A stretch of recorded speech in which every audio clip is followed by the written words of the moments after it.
여러분 안녕하십니까? 물개소리 연구소 김도균입니다. 오늘은 11월 20일 일요일입니다. 아주 날씨가 오늘은 괜찮은 것 같습니다.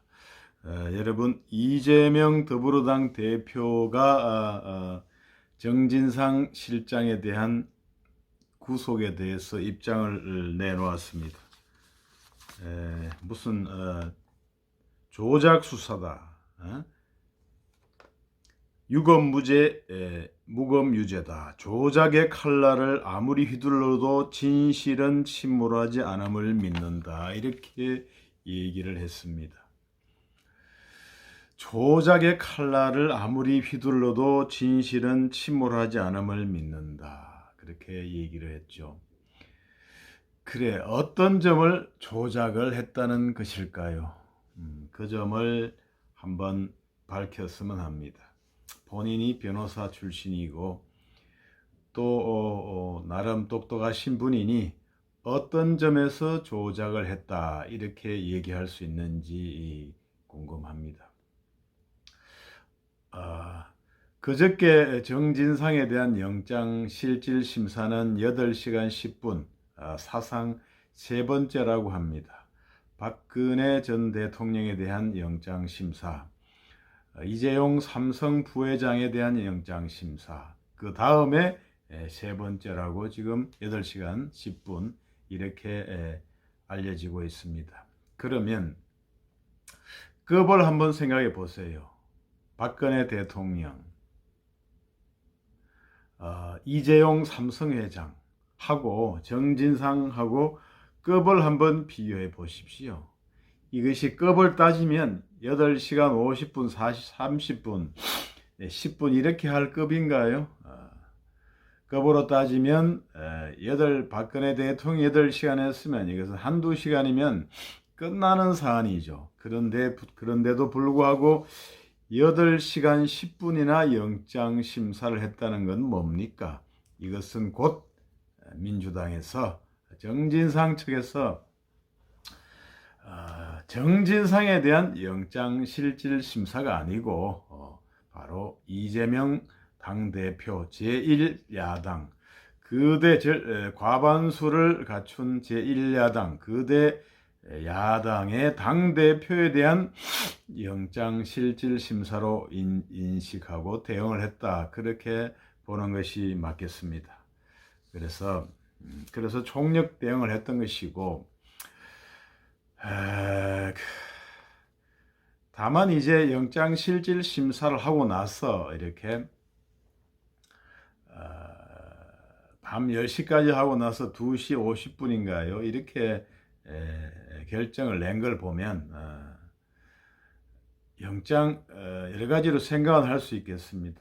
영장실질심사를 8시간 넘게 하면서 어느 정도의 영장 전담 판사가 심정을 형성했다 이렇게 볼 수도 있고, 안 그러면 어떤 결정을 하기가 좀 쉬웠다 이렇게 볼 여지도 있겠습니다. 범죄 혐의가 좀 소명이 잘 되었다 이렇게 볼 여지도 있겠습니다. 증거인멸했다는 부분은 휴대폰을 창밖으로 버리라는 부분 이렇게 되어 있고, 그 부분도 이제 증거인멸 교사가 되니, 그리고 정진상 이 사람이 집에 잘 안 들어가고 더불어당 당사의 침대하고 이렇게 이불이 또 있었다고 보도가 나오지 않습니까? 집에 잘 안 들어가고 또 하면 주거 부정이 되죠. 또 증거인멸 교사도 했으니 사실 구속영장 발부 사유는 증거인멸과 도망의 우려, 염려, 이게 이제 영장 발부 사유잖아요. 사실은 이제 그런 점에서 보면 발부될 수밖에 없는데, 한편으로는 이제 범죄 사실, 영장 기재 범죄 사실이 중대하냐, 예를 들어서 살인죄다, 무슨 죄다 해서 중대하냐, 이런 문제가 있고, 그 부분에서 이제 피해자가 다툴 어떤 방어권을 보장해 줘야 될 필요가 있느냐 없느냐 이런 부분이 이제 문제가 되겠습니다. 그래서 증거인멸 우려하고 도망의 염려가 좀 있어도 범죄 사실이 이제 성립이 있어서 가지고 애매하다든가 피해자가 다툴 여지가 있을 경우에는 이제 영장을 기각하게 되는 것이죠. 사실은 도망의 우려와 증거인멸 우려가 있어도 그 부분이 범죄 사실이 다툼의 여지가 많고 방어권을 보장해 줘야 될 것 같으면 기각이 되는 것인데 이것은 증거인멸 도망의 우려도 있는 데다가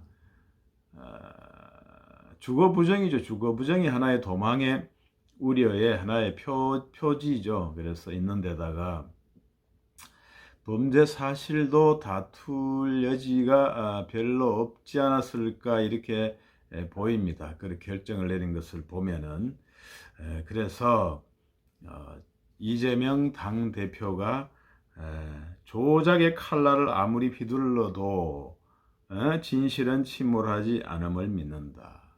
그러니까 뭐를 조작했다는 것인지 이것은 말이 안 되는 얘기다 이렇게 생각이 되고 공허한 외침에 불과하다 이렇게 생각이 됩니다.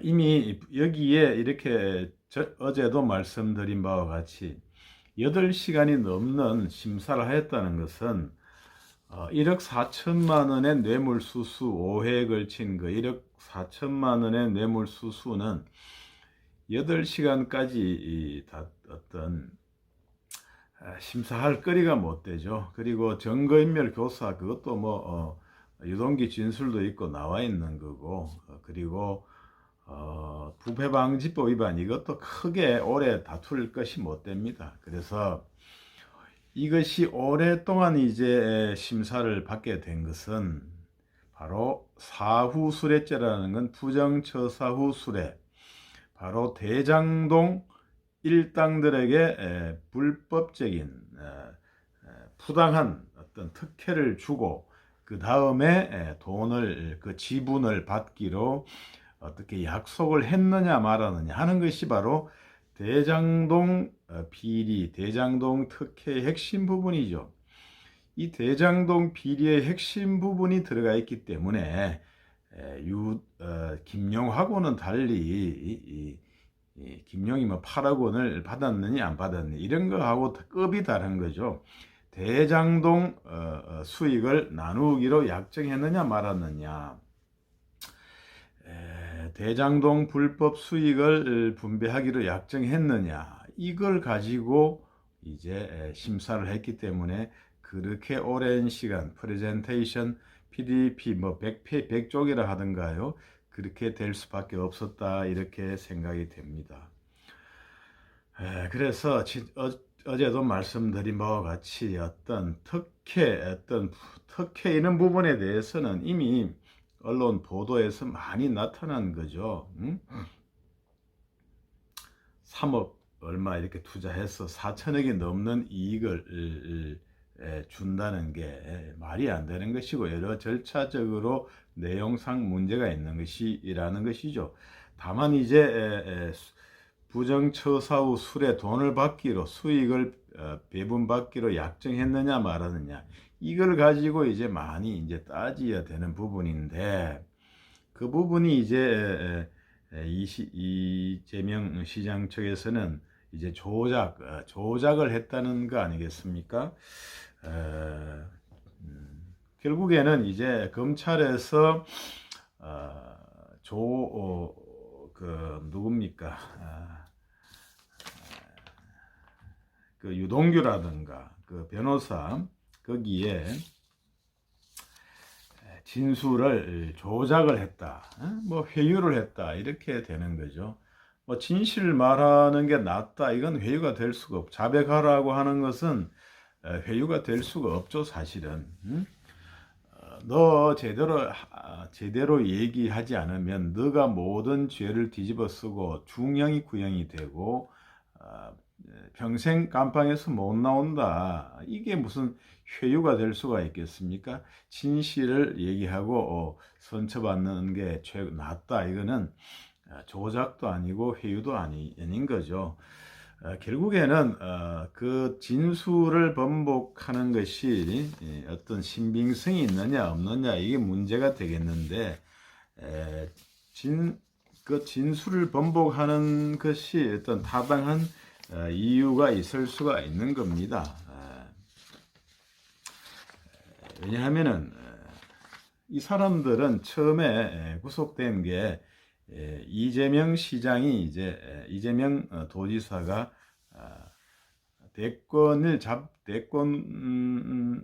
대통령 선거에서 낙선되기 전의 일이죠.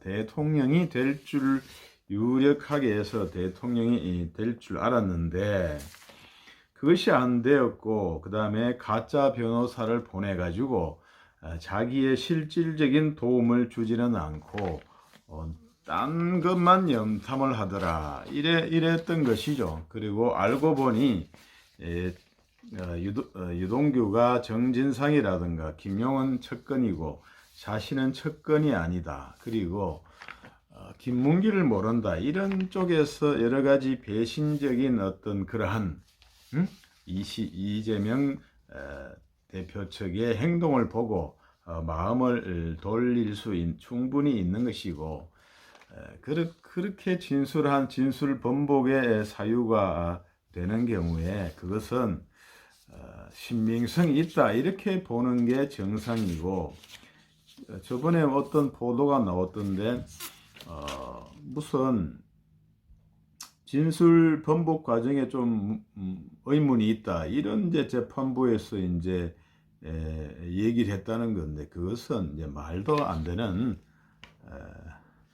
그러한 주장이 아닐 수가 없습니다. 진술 번복 과정에 어떤 문제가 있습니까? 진술 번복하는 게 오히려 우리가 객관적으로 여러 가지 징표에 의해서 나타나는 그러한 것과 일치를 하는 거죠. 사실 유동규라든가 정진상이라든가 김용이 어떤 독자적인 이해관계를 가지겠습니까? 그 사람들이 어디 실질적인 결재권자가 아니잖아요. 실질적으로 처분권자, 권한이 있는 사람이 아니고 이재명 시장의 지시를 받아가지고 거기에 부서한다고 할까요? 이렇게 지시를 받아 하거나 안 그러면은 거기 중간 단계에서 사인하는 정도에 불과하지 어떤 결정권자가 될 수 있겠습니까? 그래서 결국에는 이 진술 번복이라는 것은 상당히 신빙성이 있다.